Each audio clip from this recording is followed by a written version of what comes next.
our good friend Megan Connor. Okay. Hi, Megan. And Megan, Hi. of course, has the YouTube channel Third, and it's spelled out THIRD_verse. Third verse. We'll put it here in chat. And Megan, I was so delighted to hear that you requested to come on tonight because I mean, we'll do anything for you. You've been so good to us. So tell us Oh, what's going on in your life. What's happening? oh, I love you guys. Thank you so much for letting me come and crash your show once Of again. course. Oh, thank you. Um, yeah, so I did a live last night for my audience, my channel members and subscribers, to let them know that I was released from my job on Friday. Oh no, what Oh happened? my Well, gosh. my position was eliminated. It was something that was kind of a long time coming, that I sort of, we sort of saw the writing on the wall for a long time. So we sort of, my partner and I, who work together, Samuel and I, we started putting sort of safety nets in place. Mm-hmm. And so I just made the decision that I am now a full-time podcaster. So Congratulations. That's yeah, wonderful. Okay, everybody, I'm putting Megan's link in again. I would really appreciate everybody to go join. And you have memberships, right? I do. Yeah, I And have so memberships, but honestly, the best way to support the channel is to just subscribe, because it's free. according to my statistics, my analytics, half of the people who watch my videos are not subscribers. So if just half of those people would go and subscribe, it would really help the algorithms. And then just interacting with the videos by either liking or making a comment or by sharing the videos, that really helps the channel a lot too, as you guys know. You're right. Oh, And I mentioned this to you once when you first started coming on. You'd have like 30,000 views within a couple of days, and like mhm, you had 10,000 subscribers. And it didn't make any sense to me, right. you know? Yeah. Well, so Yeah, to be fair, I have about 7,500 subscribers, right, and the number continues to kind of drop as we get farther away from the Daybell channel, because I think a lot of people came to my channel for Daybell content. And right. now my content is just a lot about healing and moving on and making small changes in our lives that make our lives better. And Mhm. a lot of people, I think, from the true crime perspective, were like, oh, well, that's not what I came here for. So I've lost some subscribers, which is fine. Hmm. But going forward, I have this lovely community where we get together on Sunday evenings and just support each other for intentions for the coming week. And we support each other in our trials and struggles. And I do have coaching as well that I do. And a lot of my coaching people have come from just that community of people where we talk about things that we're stuck on and how to get better and how to change. So it's Right. Oh, been wonderful. that's wonderful. And you do that every Sunday night? Every Sunday night, yes, Yes, that's that's my intention. And at what time on Sundays? Usually at 8 o'clock on Sundays, and then on Wednesdays, at 8 o'clock is when I always release a podcast episode on Wednesdays. It Mhm. premieres on Wednesday evening at 8, and then after the podcast episode, I do a live Q&A as well. So at least twice a week. And And so now that I'm full time, I have more time for coaching as well. So when you say 8, what time zone are we oh, talking about? thank you. 8 Central. 8 Central. Okay. 8 Yeah. Central. Very good. Well, hey, I'm going to show up on Sunday night. I think that Oh sounds yay. lovely. Now, I want to talk to you about your coaching. Tell us Oh what sure. that involves. Okay. Let's say I call you and say, Megan, I'm a mess. I can't. I'm getting closer to 70 than I am 60, and I'm trying to grow up and find out what I want to do with my life. And I'm a mess. I can't organize. Everything in my life is just chaotic for no reason other than I'm an idiot. How can you help me? Well, first, we start with a free 15-minute live consultation, 15-20 minutes, where we just sit down and talk. You tell me where you feel like you're stuck and what you want to work on. And I Mm-hmm. can tell you either I think I can help you, or I need to refer you to somebody who I think can help you better. Okay. And if it's something that I can help you with, then I sort of talk about like a preliminary plan of maybe Mhm. how many times we need to meet, or what coaching is going to look like for you, because I really tailor it to an individual person. And then, we just talk about what your goals and aspirations are, and I have a little survey that I give people that helps them to determine where the gap is between where they are right now and where they want to be. And I had one client come to me, and we talked about sort of some of her goals, and she said, Mhm. "Oh, I'm so relieved because I thought you were going to tell me to like go to CrossFit and start doing all the things that you do." And I was like, "No, that's Ah, not what it's about." right, right. It's about where you are, what your goals are, and where the gaps are. And it's sometimes just really helpful to have somebody look at your life from the outside Mhm, and see there might be some really obvious solutions to some of your issues that you're just not thinking about yet. And mhm. that's kind of what I try to do with people is see, where do you want to be and what are some of the roadblocks that you're having and how can I help you overcome some of those things? Let's put some strategies in place that you can work on. And I really do it to where somebody can say they want to see me once a week or they want to see me once a month or they want to check in every 2 months depending on what assignments I give them to work on and whether or not they complete those assignments. And even if they don't complete the assignments, I come back and say, well, let's talk about why you didn't. What's preventing you from moving forward? And it's just a dialogue, and I tailor it to however works best for clients. Now, again, this is your business, so you do charge, as you Yeah. absolutely should and have every right to. And is there, and I'm not asking how much or anything, I'm just saying, are there basic plans? Do you Yeah. take payments? I mean, okay. Yeah, so we always do I always do a free consult because I always want to know like can I actually help you or not. So we can chat for free while we assess what's going on and what you need. Hmm. And then you can either do one session that you buy periodically whenever it works for you, or you can do a package where you buy 3 sessions and you get one for free. And Hmm. that works really well for people who want like once a week for a month or something, or they're working on one project that's kind of small. And then I do a comprehensive coaching where it's like 6 months of coaching where we check in as often as you need to. We email regularly, we text regularly, we have Zoom calls regularly, that kind of Hmm. thing. So Hey, it's I need to stop you. Hey, here's the thing. If you don't want a life coach, you don't have to hire one. Okay. Please yeah. don't be rude to our guests. Thank you. I'm sorry. Go ahead, Megan. No, no, it's totally fine. And I totally understand people not wanting to spend money on something like that, but sometimes it's just helpful to have someone's outside perspective. And that's why I always do the free one first, because Mhm. sometimes I say, look, I don't think you really need me. I think that you just need to implement a routine in your life, Right. and I'll just give some advice for free. And that's a lot of what I do on those Sunday night lives is Mhm. I invite my channel members and my subscribers to come and tell me like, what are you struggling with? What are your intentions for the week? How can I help you with that? Right. So, I'm happy to give some of that stuff for free, but if you're in a place where you just feel kind of stuck and you need an opinion from somebody who's been there, and I'll just give you some examples of what I help people with. Okay. So, from being a trafficking survivor and also having really difficult family relationships and a really difficult marriage, I've helped people from with everything from tidying your house, organizing your house, to coming up with meal plans for your large family, to navigating difficult family relationships like how do I go no contact with a family member that's narcissistic, Hmm. to how do I navigate my divorce, to how do I set a budget, how do I come up with a financial plan. So it's just meant to be education for an area in which you might not be as informed as you need to be in order to optimize what you're going through in your life. And you're not a therapist. You always No. make that very clear, Yep. you know. So anyway, um, oh, rat eyes. Thank you. I'm sorry, guys. I just get very defensive of my guests because many times my guests I consider friends, like I do you, Megan. So I Thank just get you. yeah. I agree, rat eyes. I don't like life couches either. I think life couches are just weird. So Yeah, anyway, and there's kind of a stigma against life coaches because it is really a largely unregulated industry, and definitely there are life coaches out there who are really unethical and who will just take your money and not give you any value, which is mhm, why I invite people to my channel, see if you like the content. If you find something valuable in what I have to say and you want to work with me one-on-one, that's great. If you don't like the content and you don't think that I know anything about anything that I can help you with, then you're welcome to scroll on by.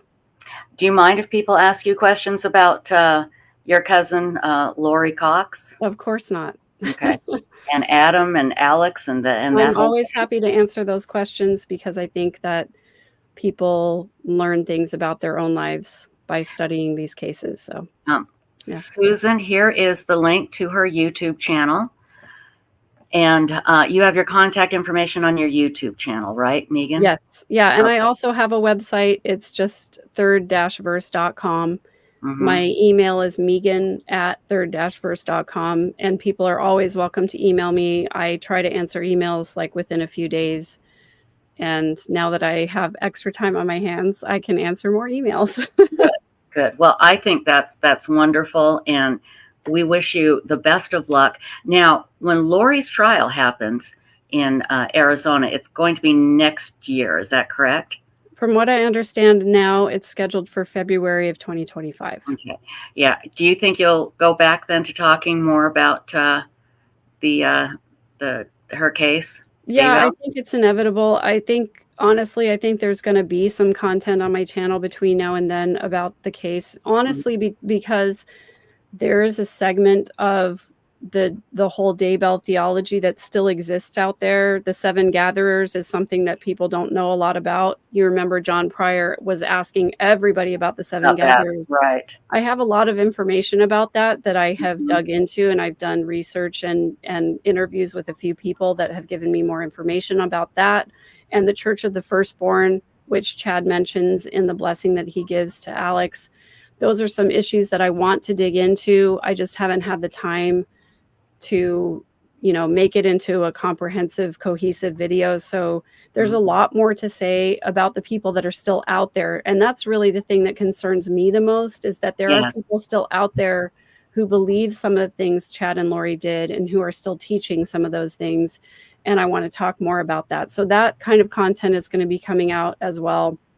And then, of course, once the trial comes out, I'm sure that I'm going to have commentary on it, because this personally Mhm. it involves my family members on a personal level that the past two trials did not, because this is where my family members were directly involved in the death of someone that I don't believe to be accidental.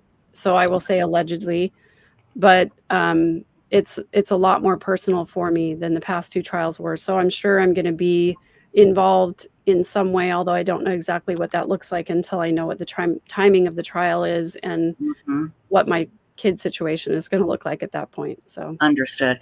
Bobby Clobber One says, "Free Scott right now." You're talking about Scott Peterson. Yeah, you're going to find that on this channel a lot, Bobby. We're going to be talking all the time about how Scott Peterson should go free.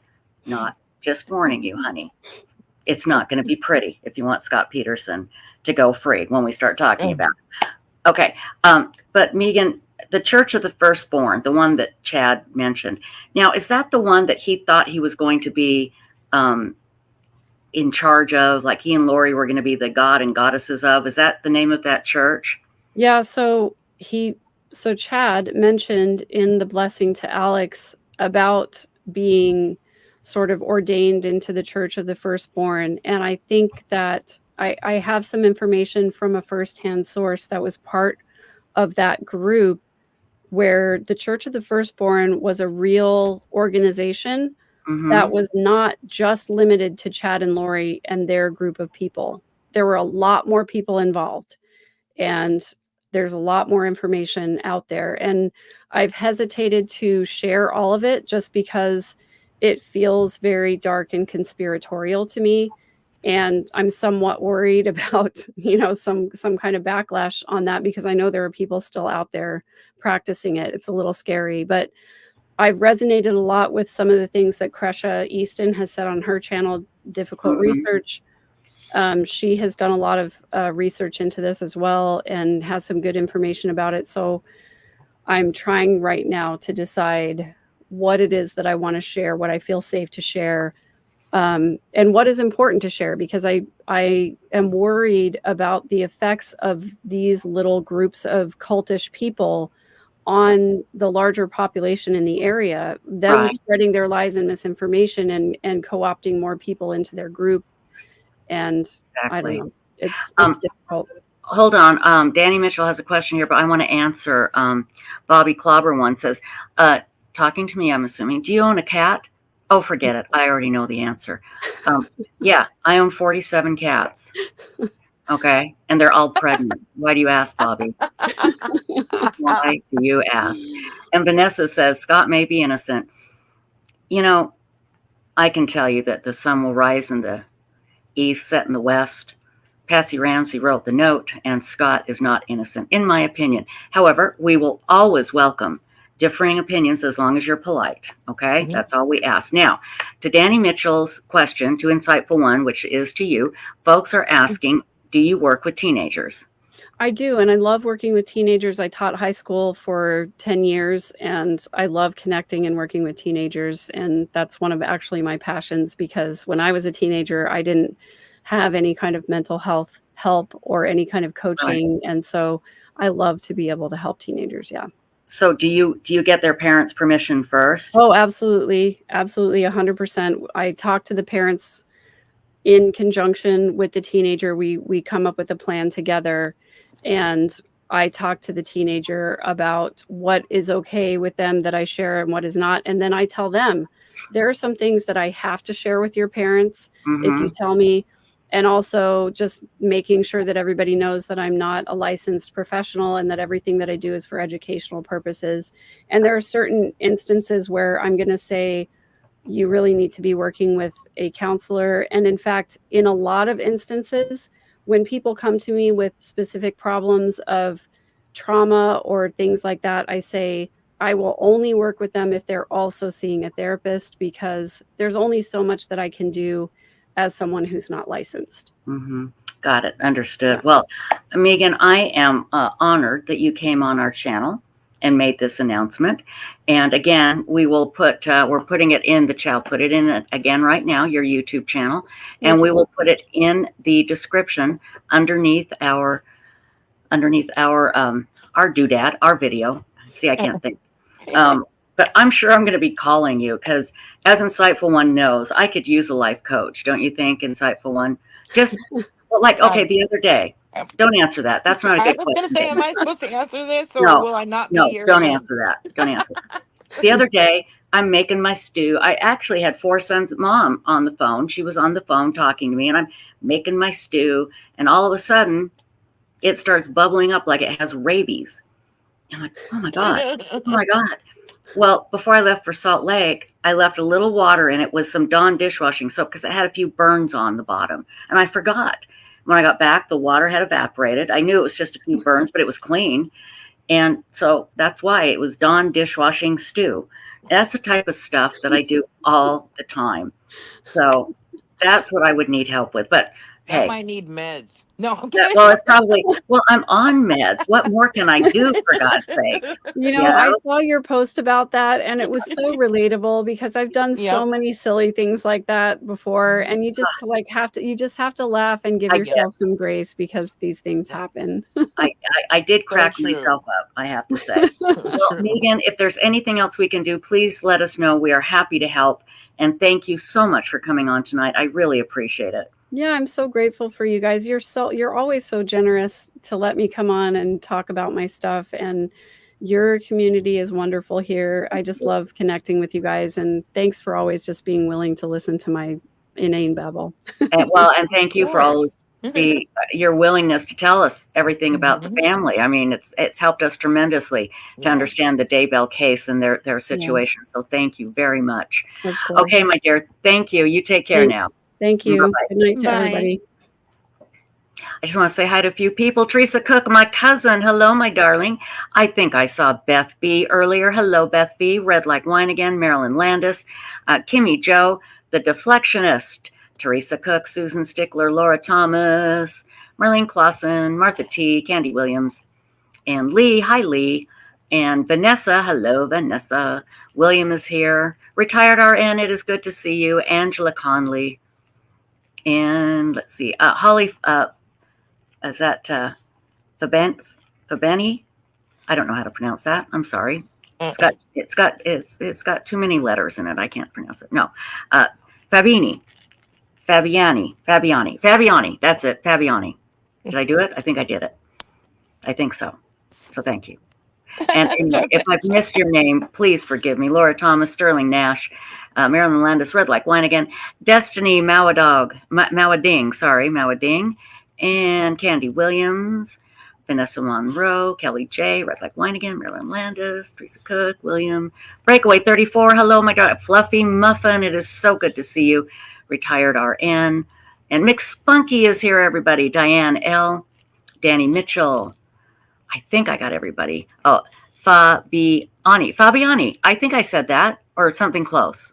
I'm not sure. I just thought I'd put it up. Thank you. Fabiani. Thank you very, very much. Yeah. Thank you. And Leisha Gallegos, it is so good to see you. Wonderful to see you. I think all our mods are here tonight too. It's great.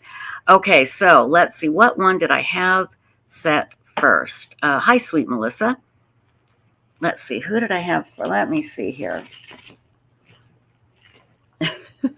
Thank you for the text, insightful one. I'll try not to explode tonight. Okay, I'll tell you what. Why don't we talk about Scott Peterson? Okay, because here's the deal. I'm going to play a quick clip, about a little over a minute long, from Court TV. Scott got his wish, and I'm glad, because there was some duct tape that was found in a van a little under a mile away from Scott's and Lacey's house the day after Lacey Peterson went missing. And insightful one, correct me if I'm telling anything wrong here. And it belonged to some burglars that have already been cleared. But they tested some stains that were on the mattress that was in the van that didn't belong to Lacey or Connor. But there is a piece of duct tape that the LA Innocence Project, which is not connected to the Innocence Project that we know of, this is a different one. The LA Innocence Project has been wanting to test it, and they just got permission. So what I'm going to do is I'm going to play, there's two videos I'm going to play. They're both a little over a minute long. Okay. I just want to say one thing. Yes, go ahead. They want to test the duct tape that was on Lacey's pants when her body was found. Oh, I thought this was, oh God, that's a big difference. I thought this was duct tape that was in the van. Oh, this is duct tape that was on her pants when she was found? Yes, ma'am. Okay, now, check me if I'm wrong. How long was she in the bay? Oh, geez. It was a few months. I don't remember the exact amount of time, but, in the water or not, we don't know where the duct tape came from. What if it came from Fisher guy? It could have come from Bob Smith, over in San Francisco fishing. Exactly. Yeah. But what would be on it? Mm-hmm. I mean, first of all, maybe the duct tape got there the day before she was found, but no matter what, if it was in the water, even if it was in the water a day, I would think it would wash it all away. Oh, see, this is total. I thought it was the duct tape that was in the van. Okay, well, this is good, but hey, I say the MVAC method tests the water stuff now. Say again? For DNA. So say what? Say that again. The MVAC method. That's what they use now to test things that have been underwater for years for DNA. Well, hey, I hope they find something. So here we go. This is from Court TV that was released on Friday. Here we go. All right, folks, we have some. In accordance with YouTube's fair use policy. Breaking news in the never-ending Scott Peterson case, the convicted double murderer. A California judge has granted the defense's request to test a piece of duct tape recovered from Lacey Peterson's remains for DNA. The tape was recovered during Lacey Peterson's autopsy in 2003. Peterson was convicted in 2004 of murdering his pregnant wife, Lacey, and their unborn son, Connor. Earlier this year, the Los Angeles Innocence Project attorneys requested access to test evidence for DNA. Peterson has always maintained his innocence, and the jury maintains that he's guilty. The LA Innocence Project lawyers believe the evidence could clear him of the murder conviction. Peterson is hoping for a new trial. He's currently serving a life sentence without the possibility of parole. And I remind you, once again, their theory is that someone was burglarizing the house across the street. Lacey was walking the dog. She saw the burglars, so they abducted her and then murdered her and then put her in San Francisco Bay, where coincidentally Scott Peterson went fishing that morning. Okay, so there you go, guys. All right. So now here's the other thing that we were not aware of that is coming up. And let me see if I can find. I know I pulled it up. I know I did. Hold on. Oh, here it is. Face to Face with Scott Peterson. Now this is from Peacock, and it's the official teaser for a big interview that's coming up of Scott Peterson. Now, I want to say real clearly, I am playing this in conjunction with YouTube's fair use policy. We always get dinged whenever I do anything from Peacock, and it's like, no, this is what we want to talk about. So let me share this. This is from a special that'll be on the Peacock streaming network called Face to Face with Scott Peterson. Here we go. Thanks for talking with me today.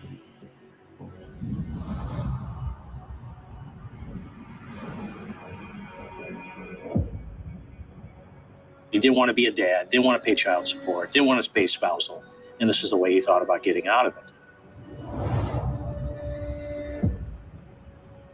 I believe my brother-in-law, Scott, has been wrongfully convicted of that murder. Okay, if there's any question, Peacock Network, this is in accordance with the fair use policy on YouTube. We're playing this because we're going to talk about your special, and then everybody will watch it. See how that works? It's good. Let's continue.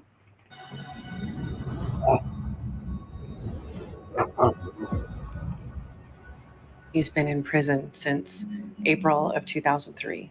Scott has not spoken on camera about the case in those 21 years.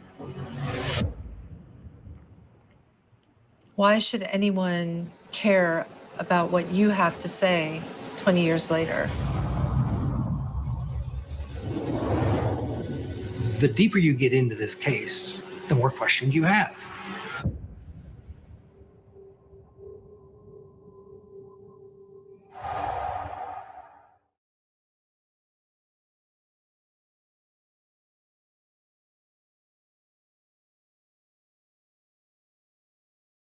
There we go. Unmuting myself. So, yes, Candy Williams, the burglars that were across the street were so freaked out when they heard that they were being, people were looking for them. The police were looking for them because Lacey went missing. They were so freaked out, they went and turned themselves in. Didn't they, Insightful One? Yeah, that part I'm not sure if they turned themselves in they or did. if they found them. Yeah, No, that part I can't say. Yeah, they went down to the police station and went, no. You know, we'll break in and steal your crap. We will not kidnap a pregnant woman. And they were absolutely cleared. Okay, now yes, see, they were cleared. Yes, absolutely. That's true. Completely. Yeah. And thank you for putting this up because I want to read this. Vanessa Monroe says Scott may not have done it. His wife knew he was a cheater and put up with it. He was a player, and Amber was the flavor of the month. Okay, now, according to Lacey Peterson's mother, Lacey absolutely did not know that Scott was cheating. So, Vanessa, can you point to a reliable source, please, that we can look at where we can say, oh, yeah, Lacey did know that Scott was cheating. And take your time. Take your time. But again, according to Lacey Peterson's mother, Lacey had no idea that Scott was cheating with Amber, let alone a serial cheater. Well, I take it back. What? You may be right, Vanessa. There was the report when Scott was at college when they were married. Yeah, here. Yep. That's right. And Lacey was in bed with Scott when one of his girlfriends walked in. That is true. That they did know about. Okay? That one has been reported. But other than that, is there any other evidence that she knew about what Scott was doing? Because she did. Oh, go ahead. I was going to say she did tell her mother that Scott was acting like he was single while he was at college. And this is in Sharon's book. So I'm sorry. Go ahead, Insightful. Yeah. And that was before they were married. Now, if anybody's saying that Lacey knew he was cheating with Amber or any other time during their marriage, that's only come from Scott. That's never been validated. And Lacey was very close with her friends, a group of girlfriends she had. Excuse me. And she said that, none of them said anything. Lacey would have said something if he was cheating, according to them. You know. Exactly. And they weren't married at the time, but I think they were Correct. engaged. I think they were engaged. That's what she was so upset about, was because they were a couple and he was acting like a bachelor while he was living down there going to college. I think they may have been engaged. I'm not sure. So yes, we just mentioned that, Vanessa. Yes, that actually she was in bed with him when another woman walked in and freaked out and the other woman had to be dragged out of the apartment because she was screaming at Scott. They had no idea. Are you sure she wasn't married at the time when this happened? Let me look it up. Okay. So. Yeah. Yeah. So yeah, Vanessa, we do know that. But other than that, and her friends said that Lacey never ever said that Scott was cheating with anybody, let alone Amber. I don't think she knew about Amber. I don't. And there's no evidence that she did know about Amber. Like I said, that came from Scott saying, "Oh, I told her." Yeah, and no, she wasn't happy. No. He didn't tell her. He didn't tell her because Lacey would not have been able to hide it. My God, she was pregnant. You know, she wouldn't have been able to hide the fact from her mother. She would have been just devastated beyond belief. Yeah, exactly, Danny Mitchell. They always say, "Oh, they knew, and we talked about it." Yeah, exactly.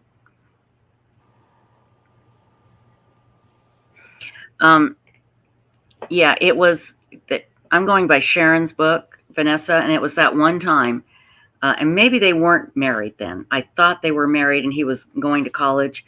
She was upset. They were together, at least. Maybe they were engaged. They were together, and she was upset that he was acting single at the time. That I do know. But after they, moved to Modesto and started their life, I don't think she had any idea that he was cheating. No idea. So,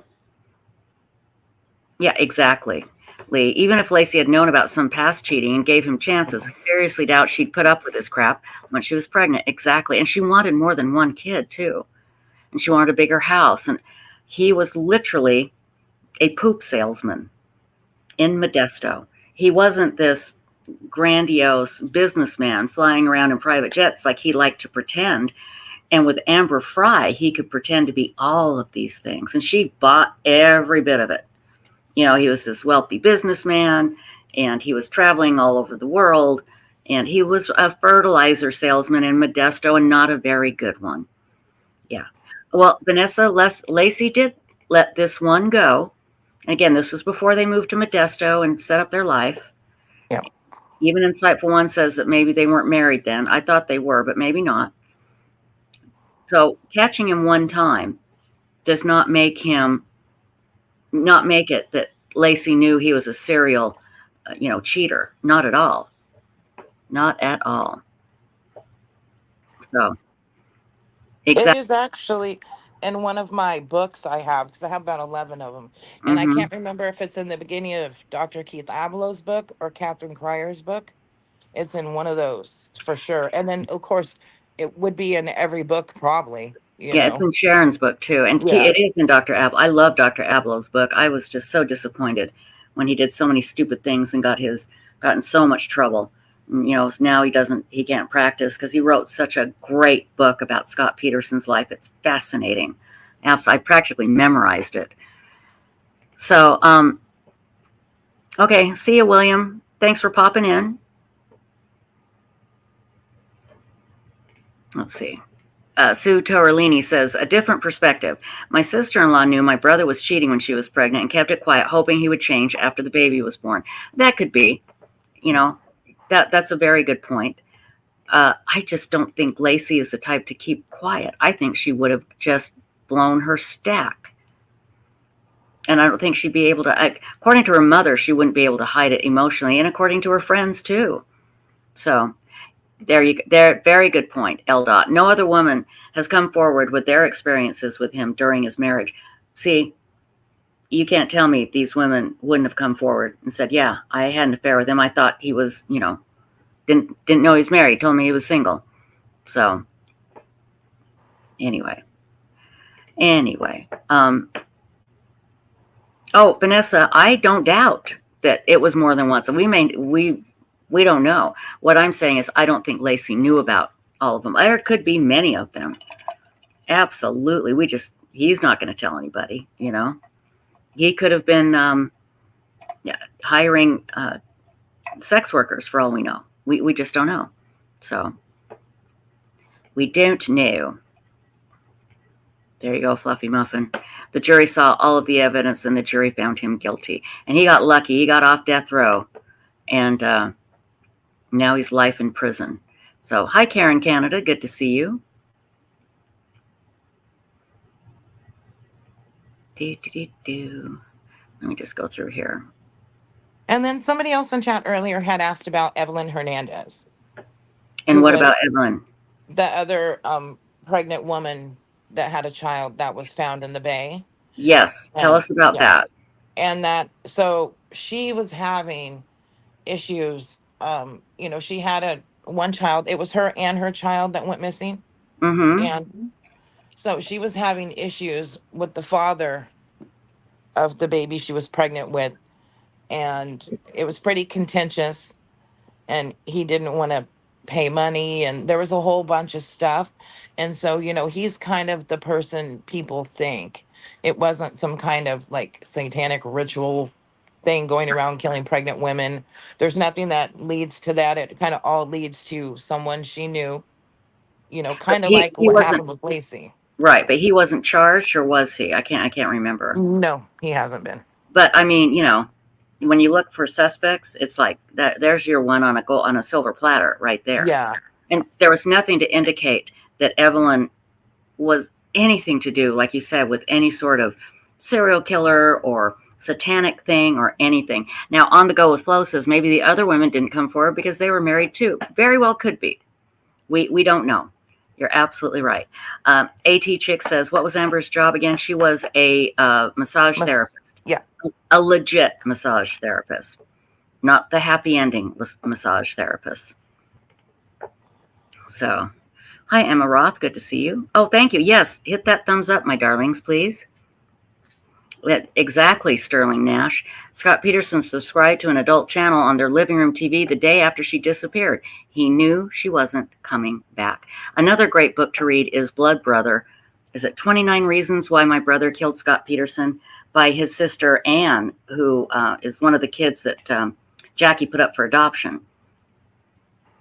You know, so that's a great book, because she found Scott and she found Jackie as an adult, and then she found out she had was it two other brothers? Well, no, she had. Let's see, she put up 2 kids for adoption and almost put up Scott. Was it? Yeah, was that it? No. Sorry. Okay. Put 2 kids up for adoption, and then she almost put up John, the other one. So he had. So there was. Okay, so Jackie had the 2 kids she put up for adoption, Anne and her other brother, who we don't know much about because he didn't come forward, and then John, the one she kept because her doctor made her feel guilty for trying to put him up for adoption. 3rd time she was pregnant, and then Scott. So she had 4 kids. And she tried to put 3 of them up for adoption. She put up the adoption for 2. And then she kept 1 because her doctor said, you can't keep getting pregnant and then putting the kids up. Every time she got pregnant, every time Jackie got pregnant, she thought the guy would marry her. And the guys went, see ya, bye-bye. And, you know, like Dr. Abloh said, the doctor never should have said, keep this kid, you know, to put him up for, the other 2 kids were adopted by great people. You know, but she was made to feel too guilty, so she kept him, and the poor guy had trouble growing up. It wasn't pleasant. And then, the golden child was born, Scott Peterson, because she was actually married to Scott's dad, Lee, for the first time of getting pregnant. And they said that he literally was the golden boy. That was his nickname. She carried him, like they said, for the first 2 years of his life. And what I loved about what Dr. Abloh said about him was that Scott Peterson knew early on that people were disposable. Throw away 2 of her kids, tried to throw away a 3rd one. And so Scott knew early on he had better please Jackie. And he gave an example. Now, he doesn't know if this happened or not, but it's an example of a child trying to please, especially a mother. You know, what's your favorite color, Scott? What's your favorite, Mom? Blue. That's my favorite color, too. What's your favorite food? What's yours, Mom? You know, turkey. Well, that's mine, too. He knew that he always had to agree. And that's one thing the neighbors said. They never saw Scott get upset, throw a tantrum, you know, be like a kid. He was just always minded and was so well behaved. And Dr. Abloh theorized that he knew that people were disposable in Jackie Peterson's life. And so he knew damn well he better be the golden boy. And he got treated like it. You're the perfect child, Scott. Oh my God, you're my best baby. You know, that type of thing. So, by the way, this is Othram Tech's Bug Nugget the First, Othy, as we call him. And he has no clue that we're doing a live stream. And I'm here just as a bridge that he can walk over. So, let's see. Yeah, I was reading something when you were talking. Mm-hmm. So Jackie did have 4 children, you know, and Scott was one of those. And then Right. Scott was the child she had with Lee. Right. Yeah. She had with an Yep. actual husband. The other 3, she Yeah. got pregnant. And she got pregnant, you know, 50s, late 50s. And it was very embarrassing for your daughter to get pregnant before she was married, especially get pregnant before, you know, and not have anybody to marry. I mean, that just, oh my God, back in those days, that was horrible. Oh yeah, that's why they had those mother and baby homes, and people Oh, would send their. Yeah, it was terrible. it was awful, absolutely Yeah. awful. Lisa, the prosecutor's podcast did a really thorough analysis of the evidence, witness statements, rumors, behaviors, etc., of the Peterson case, and said the evidence of guilt is overwhelming. No question. Mhm. No question. And again, I am. Sorry. There you go, Shad. Do that, and then are you going to grab that and eat it too, like you do with her frogs? You hide out in her pond, wait for the frogs to show up. Then you You have know, I frogs. had to post that. Why? My husband has become obsessed with this crest duck. So that's so weird. He said that. What's a crest It's duck? I don't know what that is. it has these on top of his head. It's got all these feathers. So my husband's been working out of town, and they're all having to stay at a hotel, and they have a pond with a bunch of ducks. Uh-huh. And the one crested duck is named Einstein because it looks like Einstein's hair. Oh, good. And Well, my yeah. husband goes down there, and the duck goes to him, and he feeds Oh, it, and he loves that duck. He keeps sending me pictures. well, you should get a duck, but Shad Hunter will fly down, catch it, and eat it. You know that Yeah. because he's always talking about the delicious frog legs from your pond. How are you, Oh Shad yeah. Hunter? We love you. Exactly, Justice Jackie. Scott's business was also failing. He was behind in taxes, and that year he spent $138,000 more than he made. He couldn't afford a family and didn't want the burden. And his parents were always helping him out. They're the ones that bought him the big, expensive membership to the country club so he could golf and all kinds of things. You know, it's just amazing what they did for him. Yeah, 3 out of her 4 pregnancies were unwed with different guys. Again, no judgment, absolutely no judgment. But the problem with Jackie was every time she got pregnant, she thought the guy would marry her, and none of them did. You know, and back then in the late 50s or mid to late 50s, that was just whoa. Shameful, shameful, shameful. It's horrible, you know. So, yeah. Anyway. He's going to kidnap it and bring it home. That'd be good. Tell your husband that Angela Conley says, grab the duck and bring it home. I think that'd be great. Hi, Latter I'll Day send you a Digest. picture. Sorry. Yeah, I'd love to see it. I'd love to see it. Latter Day Digest, good to see you. Goodies Gumdrops, hello. The other thing, Lacey didn't know he bought the boat. They were so in debt. And what does he do? He goes out and buys a boat and then said that he was, you know, wanted to be with his father-in-law, or wasn't really Lacey's stepdad, but, you know, they were like husband and wife, Ron. And he was going to surprise Ron with it, Sharon's partner.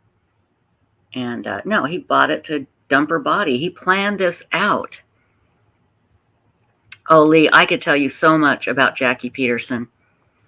It all started I think Christmas Day or the day before Christmas when Jackie Peterson's father was murdered. And her mother just went, I can't do it. And she put Jackie and I think 2 brothers in these Catholic orphanages that were horrible because she couldn't take it. She couldn't deal with them. And so again, the whole family, they know it's just people are disposable. You know, Scott didn't want Lacey. Boom, just get rid of her. So anyway, yeah, it's crazy. And you are correct. The one lady that walked in on Scott and Lacey together in bed, Mhm. that Lacey and Scott were married. That's what I thought. I thought they Yep. were married. Yeah. Correct. Yep. So, yeah, I bet that was a shock to Lacey and to her, you know? There's just So, so much to keep up with him, man. yeah. How do you keep up with him? Exactly. Jeez. Exactly. So anyway, it's going to be interesting. The special that's going to happen, the docu series that is going to be happening. And I know it is on Peacock. I think they said August 20th. It's And going this to be like the Casey Anthony one. Well, yeah, he's just going to lie through the whole thing. He's just going to be lying like crazy. So anyway, Lee, total family dysfunction in Jackie's family. It's sad. It's very sad. Yeah, it is. She Yeah. did the best she could. She really did. Yeah. But boy, she was a piece of work, you know? Yeah. You know, So, I'm sorry for all that, anything they've went through, and it's terrible, and it doesn't excuse anything, though. It no, just kind of explains why maybe it, some people react a certain way, exactly. Exactly. so It's exactly right. So, and it does. It really explains why Scott Peterson turned out the way he did. right. It really does. And like I said, I found that absolutely fascinating. Um, Andy, good. Yeah, a lot of people join us and they start at the beginning, and we're already like way ahead. But Andy says, I'm way behind, but want to mention that Megan's channel is fabulous. I subbed when she first went live and she's great. I agree. It's Megan. I said Megan. Megan. I keep saying Megan. Megan. Megan is fantastic. Oh, AT Chick. I can't post that, but boy, do I agree. Okay, let's see. Let's see here. There you go. LDOT, like Ted Bundy, finding out his sister was really his mom. That was a big thing to him. And then his girlfriend broke up with him. Those 2 things freaked him out. Oh, that's the other thing about Scott Peterson. He didn't know he had brothers that were adopted out and a sister. He didn't know until Ann Bird showed up. That's when he found out. And he was already married to Lacey, freaked him out to no end. So it really did. But yeah, Ted Bundy found out that his sister was really his mother. And that's how they did things back then. It happens. It happens. Okay, so I'm going to leave the dog killing till last because that one really, really upsets me. Well, they all upset me, but there is this kid. I heard about it that he made 20 calls swatting schools like all over the country. He's 11. Now, swatting is when you call and whatever you say causes the SWAT team to show up at that location. And you're going to hear just a snippet of this kid calling a 911 call saying he's at this school, and you'll hear it. But he's 11 and he was doing things like, I think they said like blackmailing people with these pictures that he had put together, made it look like they were naked, wanted money. He's 11. Now, in these videos, I'm going to play one at least, maybe 2. They all talk about punishment. I agree. He needs punishment, but damn, this kid needs help. He really needs help. Doing this at 11, when we made prank phone calls, we called like the guys that, boys' houses that we had crushes on, and hang up. It's just stupid stuff. That's what we did when we crank call. What happened to just normal kid crank calls? We would never consider doing something like this. Okay, so here, we're going to, let me grab this here. No, that's not it. Okay, here it is. Henrico boy faces 43 charges, allegedly made swatting calls to Florida schools. It's crazy. So hang on here. Let me share this.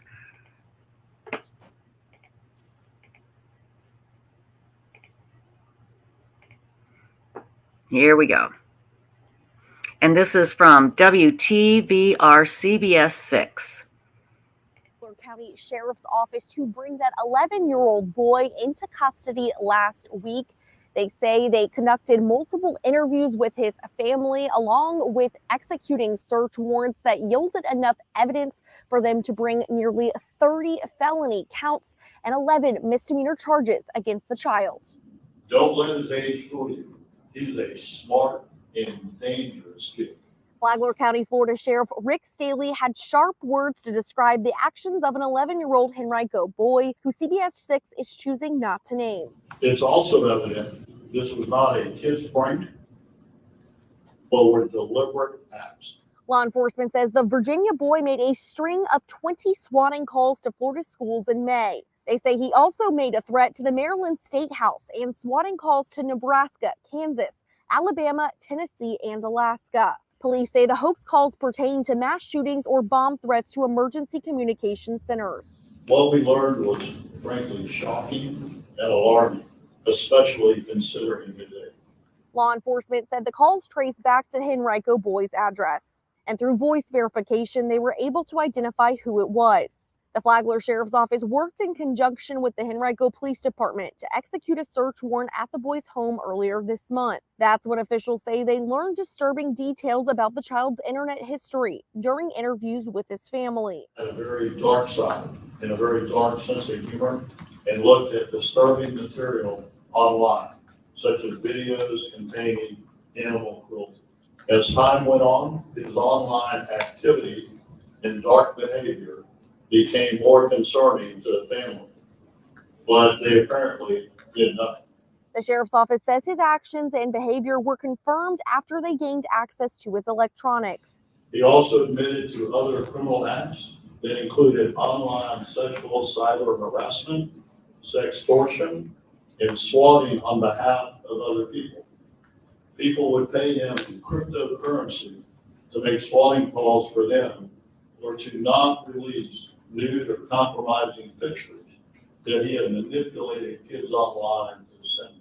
According to officials, the boy admitted to making the calls. They say he told them he used methods to circumnavigate law enforcement and hide his identity. They say he also told them he acted alone and would create his own scripts before calling. Officials also believe he attempted to destroy evidence as well. This is an example of domestic terrorism, and the fact that this suspect responsible is only 11 years old is truly sad. The boy is facing 29 felony charges and 14 misdemeanors.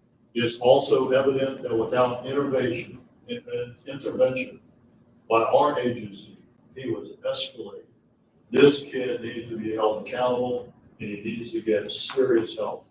Henrico police declined to comment on this case since the Flagler Sheriff's Office is investigating. The boy is being currently held here in Virginia at a juvenile detention facility.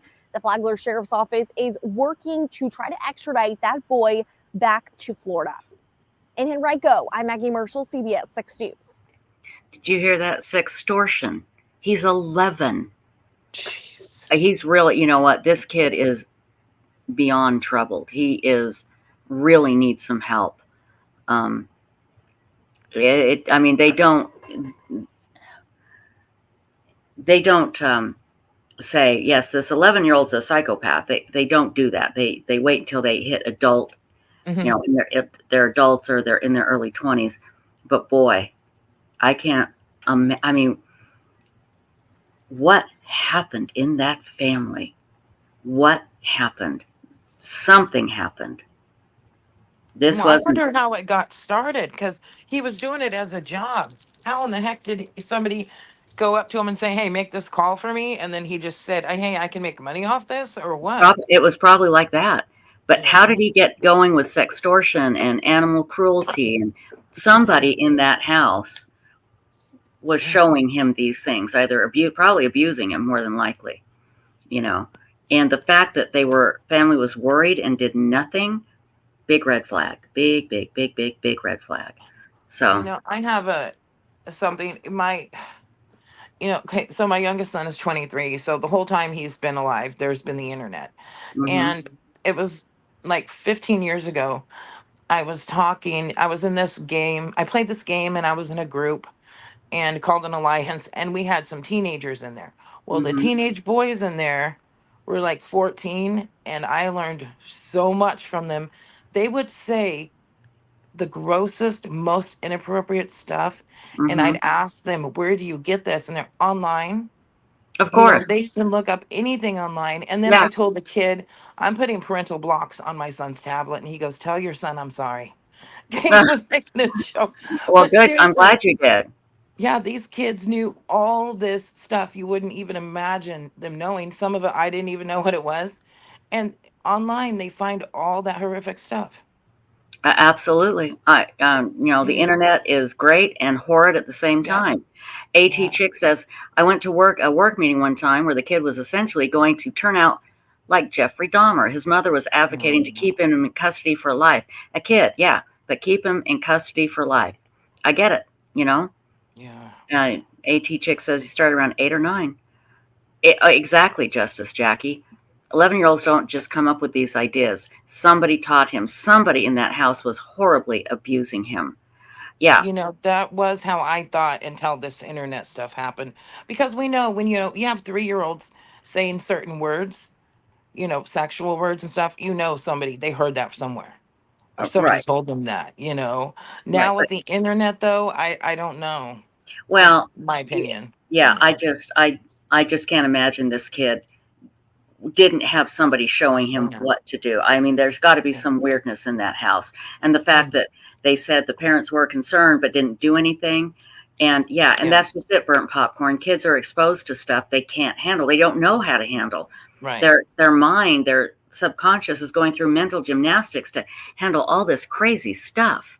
You know, you just never know. But That's like every teenager I came across knew about that video, Two Girls, One Cup, oh yeah, when it came out. that was And it's like, holy cow. And then my son, like I said, he's 23 now.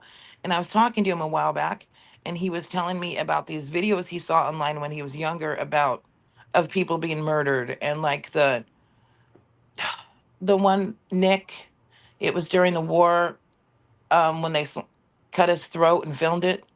oh yeah, Yeah. the guy that the I think it was a New York Times reporter, and they Well, that was captured Ron him. Perlman, but the Nick That's what I'm one, thinking of. Okay, yeah, yeah. the younger man, that was brutal because I saw that too. But he had seen all these things. I had no idea.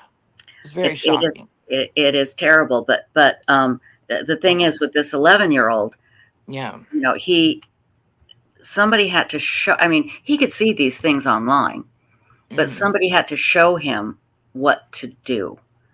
That's the thing, how, like you said, Insightful One, how did he know, hey, I can SWAT these people and I can SWAT these schools? He chose schools. He obviously was angry at schools, and Hmm. some of it he was doing for money, you know? So it is absolutely crazy, absolutely crazy. So if that doesn't Good. depress you, then hey. Oh But I no. do have a video I'm going to play at the end of this live stream that will hopefully restore your faith in human nature. Okay. But it will come with a trigger warning because it has to do with somebody cleaning a hoarder's house, and it's really disgusting.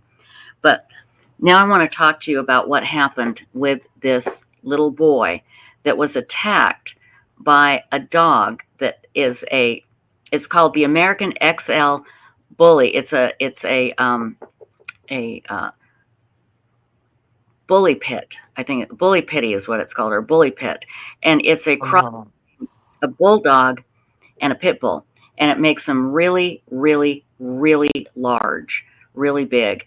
And I'm going to show you a picture, and then I'm going to play the story. This little boy, they turned off, the video is a couple of days old, but I was reading that they turned off his life support today. They kept him on life support to get all his organs to be able to be taken and used by somebody who needed them. So here is what the American Bully XL looks like, okay? Now, they went to go look at puppies. And supposedly, you know what, let's listen to the video here. We'll know more. This comes from Fox 9. So, hang on. Here we go. Family of a little boy on life support telling Fox 9 about the dog attack that put him there. This was the first of 2 dog attacks this week. The Allen family saying their son will not survive. They shared more with our Rob Olson today. And Rob, this is such a heavy situation. What is the latest with this family and this little boy? Ooh, very, very heartbreaking here. The family says that little 3-year-old Koval Allen does remain on life support, but they have already said their goodbyes to him as he will be disconnected in the coming days because doctors yesterday told them there was nothing more that they could do. His injuries were too severe, but in the midst of this, they wanted to clarify some of the details here of what happened in this horrible attack on Friday. Koval Allen was born in December of 2020. Now 3 years old, his family says he has no brain activity. His body, though, remains on life support until organs can be donated in the coming days. This has been a horrific tragedy for our family, his father said in a statement to Fox 9. With our tragedy, we would like something good to come from it, so we are donating his organs, and with that, his bright spirit will live on. It was last Friday when Koval, along with his mother Tasha and older brother Christian, were in the backyard of a home in Brooklyn Park, there to pick out a puppy, when Koval was fatally attacked by 2 dogs who were the parents of those puppies. Koval's dad, Chuck, told me by phone in an extended conversation what happened that day, explaining they've heard a lot of misinformation that's only added stress as they grieve. One is that the dogs involved were American bulldogs, not pit bulls, similar but yet not the same breed. And the other is that Tasha immediately fought to free Koval from the attack and did so before police arrived. Well, Tasha and Christian were playing with a puppy, he explained. Koval was playing nearby and Tasha heard him scream. Both she and the dog's owner reacted instantly. By the time police and ambulances arrived, minutes later, they'd had Koval separated from those attacking dogs and were attempting CPR. Chuck Allen tells me the dogs were put down then to safely remove Koval from the backyard, but that Koval had a fractured skull, jaw, collarbone, vertebrae, and a punctured lung. Tasha's had 2 surgeries of her own to her right calf and awaits a 3rd from her own dog bite injuries. A GoFundMe now to help the family is quickly approaching its $35,000 goal to help with the costs amid their grief.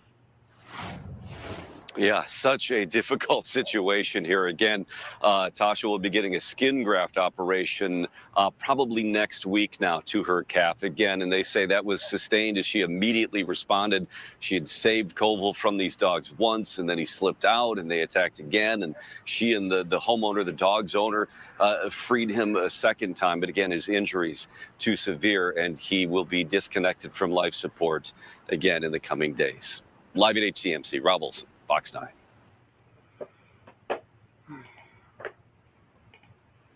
And I read that today was the day they were going to disconnect him.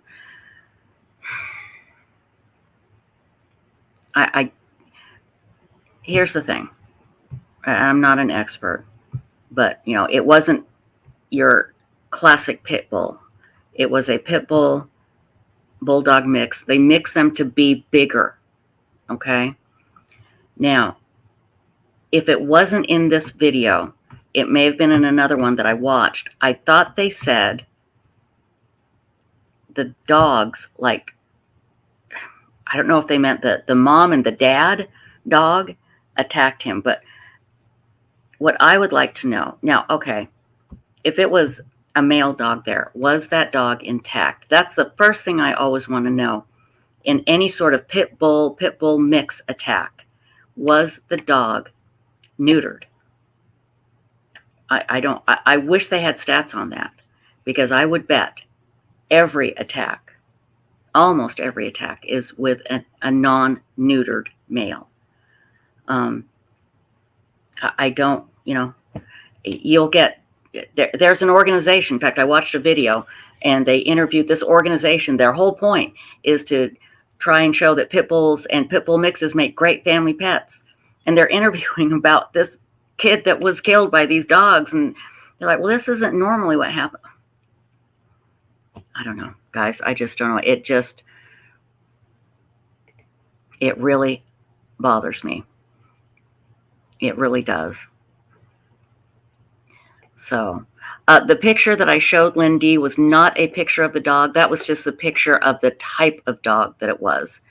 It is the American Bully Pit. It is a bulldog and a pit bull mixed together. It's they do bull terriers Mm-hmm. and pit bulls, which is American Staffordshire Terrier, and then they Right. mix it. The bull terrier, Spuds McKinsey. Right. Yeah, and There's stuff. different Yeah. types of mixes with the terriers. There's different types. Yep. And they mix them, and they just started in the 90s apparently, and they mix them to get them bigger and stronger. And I just wouldn't have a little kid around one. I just wouldn't. Absolutely would not. Again, I don't know the female to male ratio in these attacks. My guess is it's rarely a female unless there are puppies involved. It is usually, from everything I've read, an intact, meaning not neutered, male dog. So, yeah, I agree. They're full of pit bulls because people get them because they're cool, and then they, don't know how to train them, don't know how to control them. So that's so important. And we went through this because my husband used to raise pit bulls, and then we had a couple when we were together. And like I said, our last one we had for 17 years, and she was just the best dog we've ever had. And I had her and around my kids, but it took me a while. And I had to test her around the animals or around the children to make sure she wouldn't react to them screaming or playing. And so we got her as 11 months old. But something people need to know: if they decide they're going to own a pit bull, they are a huge responsibility. And there's actually what we call the 10 commandments of owning a pit bull. There are certain things you need to be sure you do. And if you cannot commit to doing those things, then you should not own one. It's one of those things people really need to study before they get a dog like that. And a lot of people think they have lockjaw. They do not have lockjaw. That's a myth that goes around because they do have strong jaws. But they're just, they're great, but there's so much that goes into it: how you raise them, how you treat them. And then, of course, temperament is a huge part in the dogs when you're selecting a dog, but yeah. And they're like what you just said before, and it's true. Chihuahuas bite and dachshunds bite, more often, but the pit bull has a stronger bite and can do more damage. And so that's the difference. And that's why you got to be so careful. And first of all, they are animals. So, Well, exactly. And teacup poodles, they'll bite you like crazy. But the thing is, like you said, they don't have the big, powerful jaws and teeth. I remember reading a story about a dachshund that killed a baby. Yeah. And it wasn't a standard, it was a mini, but it just attacked the baby and was playing it. It was a newborn playing with it like it was a chew toy. I have trouble seeing male dogs like this around children that are not fixed. And I'll never forget reading this article.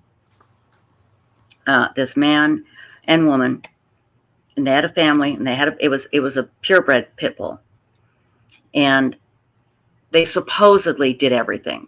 How do you ever know? And one day the dog turned and killed one of their kids. And I'll never forget watching this guy on the news sobbing, saying, if my dog can do this, your dog can do this.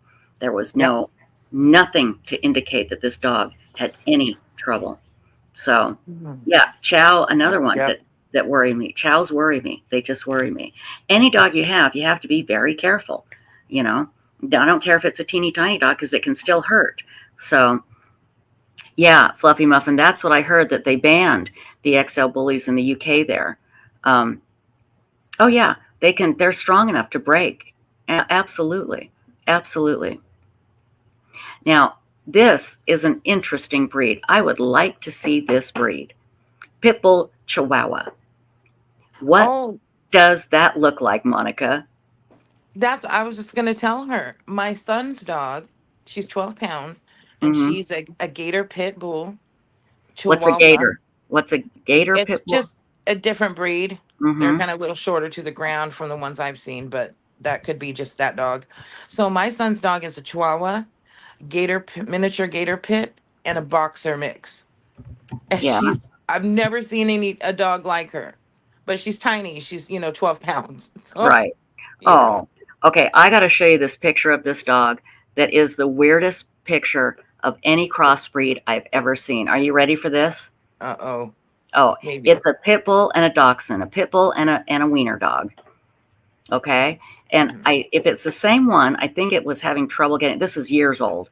It was having trouble getting adopted. But this is the weirdest looking dog I have ever seen. So hang on here. Let me show you.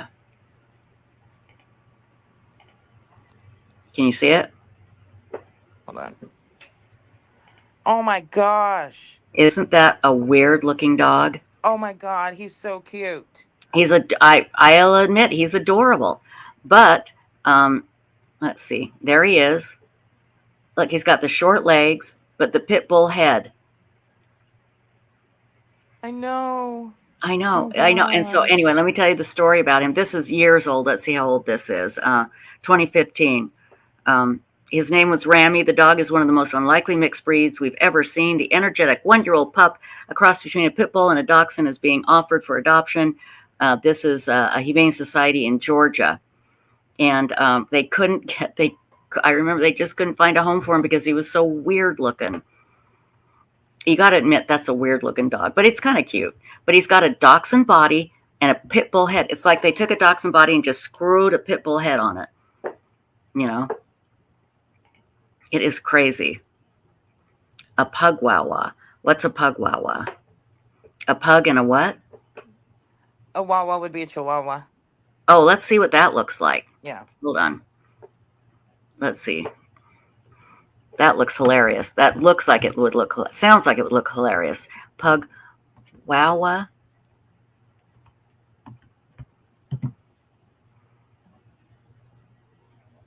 Let's see. Well, that's not too bad. Oh, yeah, this isn't too bad. Take a look at this. Well, now it's not showing it.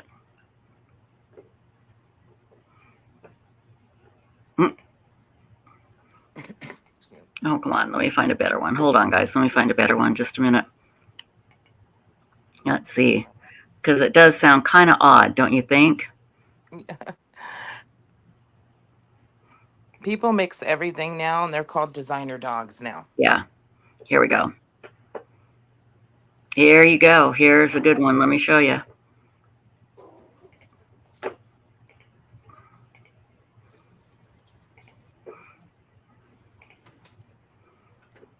Look at that. It's a Chihuahua with a little teeny mini pug face. That's kind of cute.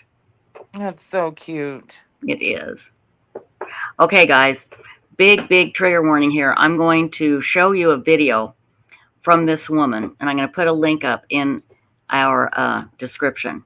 This woman goes around and does cleaning for people who are hoarders and have mental health issues, and she does it for free.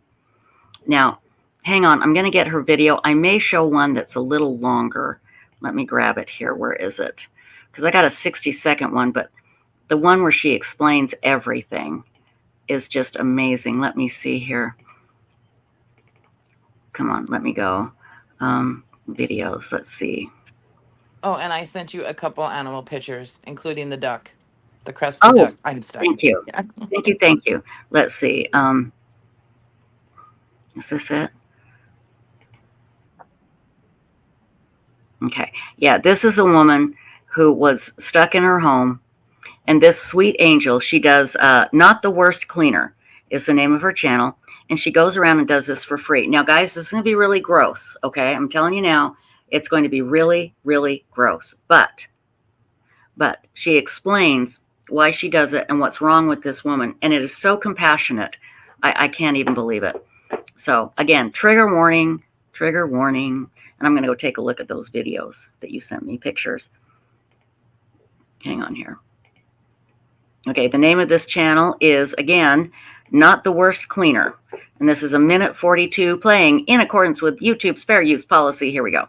If you didn't catch the last cleaning video, this is how today's free cleaning started. After only an hour, I got all of this garbage out to be able to make myself a little path. I severely underestimated the amount of garbage that was in this room, so after going to get more garbage bags, I am right back to it. In the last video, I got hundreds of comments asking how something like this happened, so I thought I would share a bit of her story. Now, this sweet girl has dealt with mental and chronic illnesses from a very young age. She says about 4 or 5 years old. But the key turning point where she really found her life spiraling out of control was when she lost her mom to cancer at only 20. And as you can tell, she really ended up suffering, so I am here to dig her out of this. It is at this point that I started to find a lot of signs of different bug life, so I had to be really careful about what I was throwing out and what I was keeping. And I also keep a lookout for certain things so that I can let the homeowners know if there's a problem that they should know about and have pest control come in. And it was actually as I was digging in this corner that I ended up finding a book that had so many holes in it. There were little tunnels burrowed all throughout it. So I'm realizing that there could possibly even be termites, because I'm not really sure what other bugs could possibly cause something like this. And here's another prime example of why I like to go through everything by hand, because a lot of the times I find brand new items mixed in with garbage and moldy food. If I didn't do this and just used a shovel to shovel it all into the garbage, I would miss so many items. This is a step that a lot of people would skip out of fear of what they would find. But I hate throwing things out that are perfectly salvageable, and nothing really phases me. As you can see, I found an old bucket of sick and I passed right over it to find a bag of birthday gifts and gift cards that were never used. It's fun finds like that that make it worth picking through everything. I will literally sort and organize anything salvageable. I just separate them into piles while I'm cleaning, and then once all the garbage is out, I find homes for everything. You would be amazed at some of the things I find in these homes. I even ended up finding a brand new MacBook and what I'm assuming is some sort of sleep apnea machine. Now, as I'm finishing up the floor and looking at the giant pile still on the bed, I'm realizing this is going to take way longer than I originally anticipated. So I'm going to check in with the kids, make sure they're okay if I stay for the rest of the day. But as of now, we are 3 hours and 26 garbage bags in.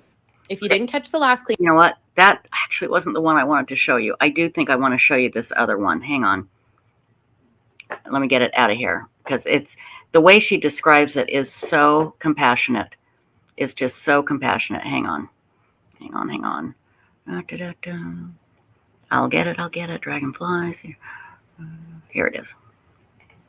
This one's a minute. Again, big old warning. Big old trigger warning. This is where she describes the mental illness, and it's just so unbelievable. Here we go.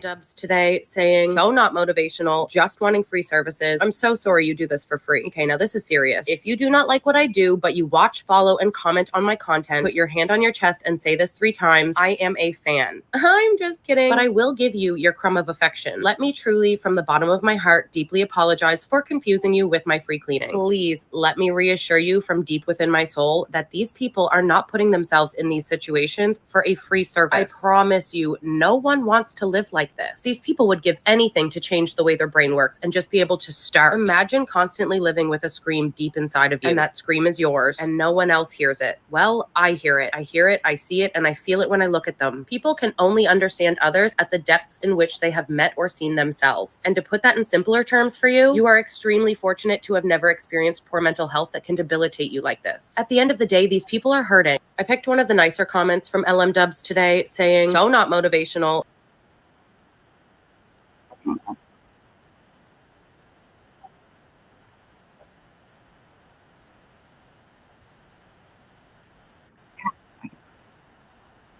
Sorry. Anyway, Not the Worst Cleaner is the name. I'll put the link in the description. What a sweetheart. The way she understands the mental illness behind hoarding. I mean, what an angel. Okay, 2 more things really quickly, and then we'll let you go. I want to show you a picture of the duck that Insightful One's husband wants to bring home. Look at that. Isn't that cute? No wonder they call him Einstein. Yeah. That is hilarious. He should grab him and bring him home. That is hilarious. He just became a father. He did. And, yeah. And so the mom and the babies, my husband was trying to feed the babies, and the babies ran to him, and the mom got mad and finally got through. But then the next morning, she brought him all the babies. Oh, he's like, here, feed him, feed him. Oh, yeah, it was so cute. Oh, God, he is adorable. Absolutely adorable.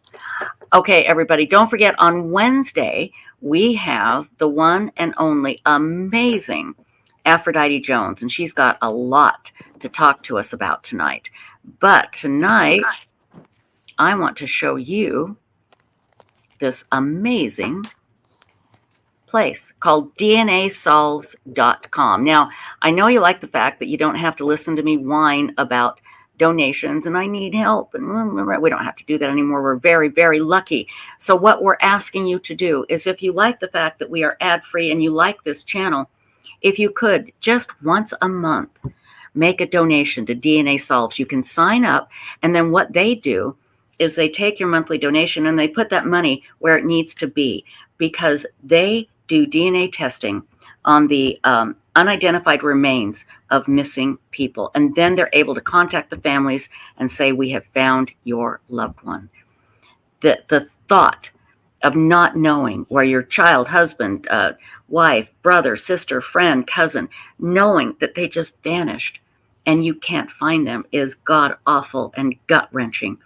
You can make a difference in these missing families and their lives if you sign up for DNAsolves.com, their subscription. The link is at the top of chat. I've put it in chat again, and we will put it in the description. If you like this channel and you like the fact that we're ad-free and we don't ask for money, this is what we ask you to do. If you can, please donate once a month. Sign up for DNAsolves.com. And if you can't do that, just share this on your social media. That would be fantastic. Okay, everybody, Wednesday, again, don't forget, it's going to be Aphrodite Jones, true crime author, true crime host, true crime amazing woman. And tomorrow night, we don't know. We're going to have to wait and see what happens tomorrow night. Could be a wild night. Could be, I don't know, maybe you'll see my cat throw up on me. It's happened. You never know. Could be anything like that or anything in between. But I want to thank our wonderful moderators, Four Sons Mom, Moonlight View, Yuda, and Leisha Gallegos. Thank you so, so much. And Insightful One, thank you very much for helping with everything you do. Enjoy Ping the Router later, and we'll see you all tomorrow night, 10:30 Eastern on Web Sleuths YouTube Live. See you then. Bye-bye. Bye.